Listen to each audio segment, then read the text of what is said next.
Formula ఈ race heat అంతకంతకు పెరుగుతోంది.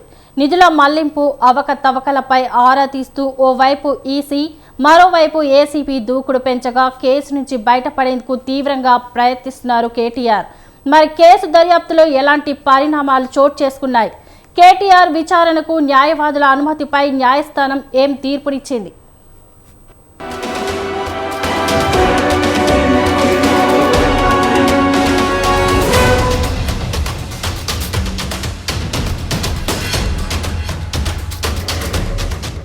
గత బీఆర్ఎస్ సర్కార్ నిర్వహించిన ఫార్ములా ఈ రేస్ కేసులో దర్యాప్తును ముమ్మరం చేశాయి ఈడీ, ఏసీబీ సంస్థలు. విచారణకు ఆదేశిస్తూ మాజీ మంత్రి, బీఆర్ఎస్ వర్కింగ్ ప్రెసిడెంట్ కేటీఆర్ కు నోటీసులు జారీ చేశాయి. దీంతో ఓసారి విచారణకు హాజరైనట్టే అయ్యి వెనక్కి వచ్చేసిన కేటీఆర్ తనతో పాటు న్యాయవాదుల్ని ఎంక్వైరీ సమయంలో అనుమతించాలని కోరుతూ తెలంగాణ హైకోర్టును ఆశ్రయించారు. లగచర్ల కేసులో పట్నం నరేందర్ రెడ్డి జైల్లో ఉన్నప్పుడు లేని విషయాలను రిమాండ్ రిపోర్టులో చేర్చారని, అలాగే తన విషయంలోనూ జరిగే అవకాశం ఉంది కాబట్టి తనతో పాటు న్యాయవాదులను విచారణకు అనుమతించాలని కోరుతూ లంచ్ మోషన్ పిటిషన్ వేశారు. దీనిపై విచారించిన న్యాయస్థానం ఏసీబీ విచారణకు కేటీఆర్ వెంట న్యాయవాదిని తీసుకెళ్లేందుకు అనుమతించింది. మాజీ additional advocate general J Ramachandar రావును కేటీఆర్ వెంట వెళ్లేందుకు ఓకే చెప్పింది. అయితే కేవలం విచారణ చూడడానికి మాత్రమే లాయర్ కు పర్మిషన్ ఇచ్చింది. కేటీఆర్ ఓ గదిలో, లాయర్ మరో గదిలో ఉండాలని న్యాయస్థానం తెలిపింది. విచారణపై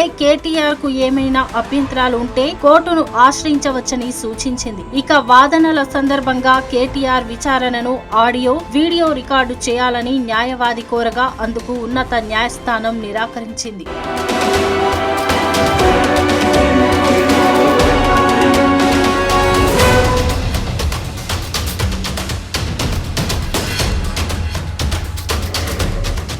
ఇకపోతే ఫార్ములా ఈ రేస్ కేసు ఓ లొట్టపీసు కేసంటూ మరోసారి సీఎం రేవంత్ పై విరుచుకుపడ్డారు కేటీఆర్. 2001లో కేసీఆర్ పార్టీ పెట్టిన నాటితో పోలిస్తే ఇప్పుడు ఇబ్బందేమీ లేదన్నారు. తాను తప్పు చేయలేదని, తప్పు చేయనప్పుడు భయపడాల్సింది లేదన్నారు కేటీఆర్. రాష్ట్రంలో 3D పాలన, డిస్ట్రాక్షన్ నడుస్తోందని రేవంత్ సర్కార్ పై తీవ్ర స్థాయిలో ఫైర్ అయ్యారు.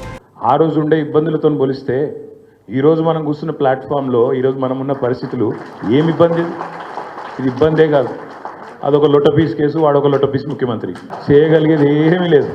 ఈరోజు రాష్ట్రంలో ఒక 3D పాలన నడుస్తున్నది. మొదటి డి డిసెప్షన్ అంటే మోసం. రెండవ డి డిస్ట్రాక్షన్ అంటే అటెన్షన్, మన అటెన్షన్ మళ్ళించుడు. మూడవ డి డిస్ట్రక్షన్, విధ్వంసం. ఈ 3 జరుగుతున్నాయి. ఈ కేసు, దీని గురించి ఏందో ఆందోళన, దీని గురించి ఇబ్బంది ఏమీ లేదు. బ్రహ్మాండంగా కొట్లాడదాం, సుప్రీంకోర్టుకు పోదాం, ఇంకో కోర్టుకు పోదాం. మనం తప్పు చేయలేదు. తప్పు చేయనప్పుడు ఎవ్వడికి భయపడే అవసరం లేదు.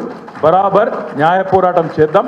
హైదరాబాద్ ప్రతిష్ట పెంచడానికి, తెలంగాణ ప్రతిష్ట అంతర్జాతీయంగా ఇనుమడింపజేయడానికి ప్రయత్నం చేసినాం తప్ప ఒక రూపాయో అరపైసనో ఇందులో అవినీతి లేనే లేదు. కేటీఆర్ పై కేసు సందర్భంగా సీఎం రేవంత్ రెడ్డిపై మరోసారి ఫైర్ అయ్యారు మాజీ మంత్రి హరీష్ రావు. ఏడాది కాలంగా రేవంత్ చేసిందేమీ లేదని, దానిపై నిలదీసినందుకే కేటీఆర్ పై అక్రమ కేసు పెట్టారని ఆరోపించారు. ఉద్యమకారుడు మీద పెట్టిన కేసు, ఆయన గ్రాఫ్ పడిపోతుంది కనుక, రేవంత్ రెడ్డి ప్రభుత్వం రోజు రోజుకు దిగజారిపోతుంది కనుక ఇలాంటి కేసులు పెట్టి ప్రజల దృష్టి మరల్చాలనే ఒక కుట్రలో భాగంగానే కేటీఆర్ మీద కేసు తప్ప ఇది వ్యక్తిగతంగా ఆయన చేసిన తప్పు కాదు, నేరం అంతకంటే కాదు. ఈ రాష్ట్ర ఇమేజ్ పెంచడానికి, రాష్ట్ర ప్రతిష్ట పెంచడానికి, రాష్ట్ర గౌరవం పెంచడానికి ఆయన పనిచేస్తే ఒక అక్రమ కేసు పెట్టేటువంటి ప్రయత్నం చేస్తున్నాడు. మరోవైపు ఫార్ములా ఈ రేస్ కేసులో ఈడీ విచారణకు హాజరయ్యారు హెచ్ఎండిఏ అధికారి బిఎల్ఎన్ రెడ్డి. డబ్బుల బదిలీలో కీలకంగా వ్యవహరించిన ఆయనపై ప్రశ్నల వర్షం కురిపించారు అధికారులు. ఫెమా ఉల్లంఘన, మనీ లాండరింగ్ కోణంలోనే విచారణ జరిగింది. ఎఫ్ఈఓ కంపెనీకి డాలర్లలో చెల్లించేందుకు ఆర్బీఐ అనుమతి తీసుకోకపోవడంపై ఈడీ ఫోకస్ పెట్టింది. అనుమతులు లేకుండా 55 కోట్లు ఎఫ్ఈఓకి బదిలీ చేయడంపై ఈడీ ఆరా తీసింది. అయితే తమకున్న పరిధిలోనే డబ్బులను బదిలీ చేశామని తెలిపారు బిఎల్ఎన్ రెడ్డి. ఉన్నత అధికారుల అనుమతితోనే ఇండియన్ ఓవర్సీస్ బ్యాంకు ద్వారా డబ్బులు బదిలీ చేసినట్టు ఈడీకి సమాచారం ఇచ్చారు. 46 కోట్ల రూపాయలను విదేశీ మారక ద్రవ్యం రూపంలో చెల్లించినట్టు ఆయన స్పష్టం చేశారు. రెండవ దఫా రేసింగ్ కు ఆటంకం లేకుండా ఉండేందుకు చెల్లింపులు చేశామని స్టేట్మెంట్ ఇచ్చారు. రెండవ దఫా రేసింగ్ అడ్వాన్స్ చెల్లించకపోతే రేసు రద్దయ్యే అవకాశం ఉండడంతోనే డబ్బులు చెల్లించామని బిఎల్ఎన్ రెడ్డి చెప్పినట్టు సమాచారం. రేస్ సక్రమంగా నిర్వహించేందుకు స్పాన్సర్ లేకపోవడంతో హెచ్ఎండిఏనే రంగంలో దిగి డబ్బులు చెల్లించినట్టు ఆయన వివరించినట్టు తెలుస్తోంది.